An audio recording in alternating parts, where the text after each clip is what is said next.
eu faço para os meus pacientes, o que eu embaso pela literatura. Quando a gente tem uma infecção viral com sintomas, né, eu comecei a ter quadro de febre, dor no corpo, cheguei a ter conjuntivite, tive quadro gastrointestinal associado. Então, a gente tem o risco de associação de uma infecção viral, ela se acompanhada por uma infecção bacteriana. Então, a azitromicina, que é um antibiótico, eu entrei com a azitromicina.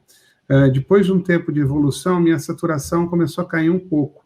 A parte de saturação começou a cair um pouco. Então, eu entrei com dose de corticoide, que é o que a gente tem naquele estudo chamado Recovery, que foi o estudo que mostrou que doses baixas em pacientes mais graves. Eu estaria no limite aí, eu não cheguei a suplementar oxigênio, então talvez não fosse um dos casos que mais se beneficiaria pelo estudo, mas pela reação inflamatória, a gente acabou entrando com o corticoide.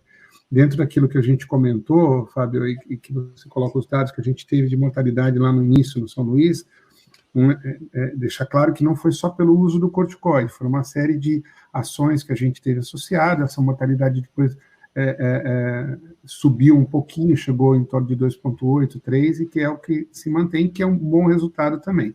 Mas o corticoide, ele tem, nesses casos mais graves, essa atuação.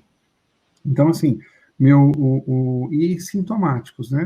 No início, um pouco de pirona para mais quadro de dor muscular, de mal-estar geral, e foi dessa forma que a gente acabou conduzindo, que é como eu costumo conduzir os meus pacientes. A gente tem evidências, para mim, robustas, que a cloroquina não faz diferença na evolução do doente, e pode, do ponto de vista cardiológico, dependendo, aumentar o risco de arritmias, principalmente alguns pacientes que já têm substrato. Então, não vi indicação e não fiz uso, e não indico.